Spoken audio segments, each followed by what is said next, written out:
नमस्कार, मैं हूं विनय सिंह। जेपीएससी पर रोज नए नए रिसर्च हो रहे हैं और नई नई जानकारी सामने आ रही है। हाईकोर्ट भी जेपीएससी को बख्श देने के मूड में नजर नहीं आती है। 10% सवर्ण को आरक्षण देने के मुद्दे पर अब सुनवाई चल रही है। हालांकि जिस एग्जाम को अयोग्य करार दे दिया गया था, जिसे असंवैधानिक कहा गया था, उसी आधार पर अगर निर्णय रह जाता है तो क्या आने वाले जेपीएससी पर भी इसका ग्रहण लगेगा। हम ऐसा इसलिए कर रहे हैं कि 7वीं, 8वीं, 9वीं और 10वीं जेपीएससी एक साथ हो रही है। आपको याद होगा कि सहायक अभियंता की परीक्षा जो 2015 से 2019 के बीच की थी, उस पर यह कहते हुए हाईकोर्ट ने सवर्ण आरक्षण पर रोक लगा दिया था कि यह परीक्षा पहले की है, किसी भी हालत में इसमें 10% रिजर्वेशन नहीं दिया जाएगा। ऐसे में अगर आप देखिएगा तो जेपीएससी भी पहले की परीक्षा है, यानी कि ये 2021 से ज़्यादा 2017, 18, 19, 20 की परीक्षा है।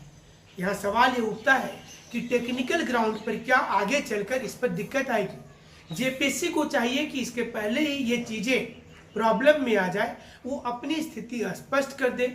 टोटल वैकेंसी में से कितनी वैकेंसी किस साल के लिए है, उस पर 10% रिजर्वेशन नहीं दे, और जबकि बात बोला गया है हाईकोर्ट के द्वारा, उसके बाद ही रिजर्वेशन दे, ताकि स्टूडेंट का भविष्य सुरक्षित हो। नहीं तो आपने देखा होगा कि यहाँ एक भी जेपीएससी अभी तक विवादों से खाली नहीं रही है और नौकरी मिलने के बाद भी लोगों की नौकरी फंस जाती है। हमारे पास जो जानकारी है उसके मुताबिक सवर्ण आरक्षण पर सुनवाई चल रहा था और एकल पीठ का आदेश दिया गया था, उसको चुनौती दी गई थी। झारखंड हाईकोर्ट की दूसरी बेंच अब सुनवाई करेगी इस पर।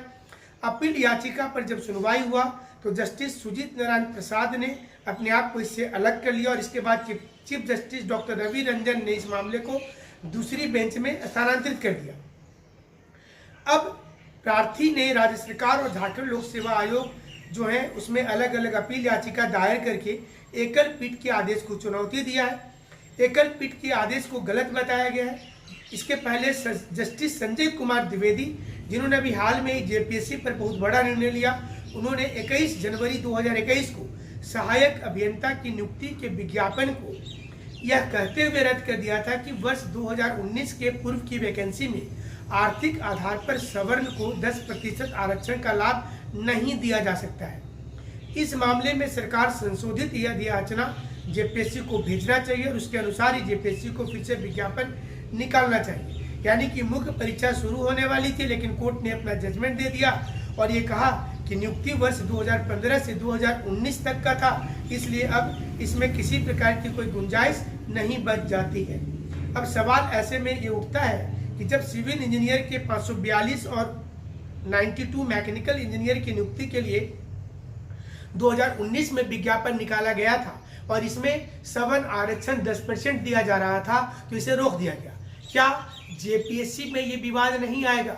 जिस प्रकार से जेपीएससी हर चीज को हल्के में लेती है, नियम कानून को वो नहीं देखती है और स्टूडेंट्स के साथ मजाक हो जाता है, स्टूडेंट के साथ एक अभिशाप बन जाता है।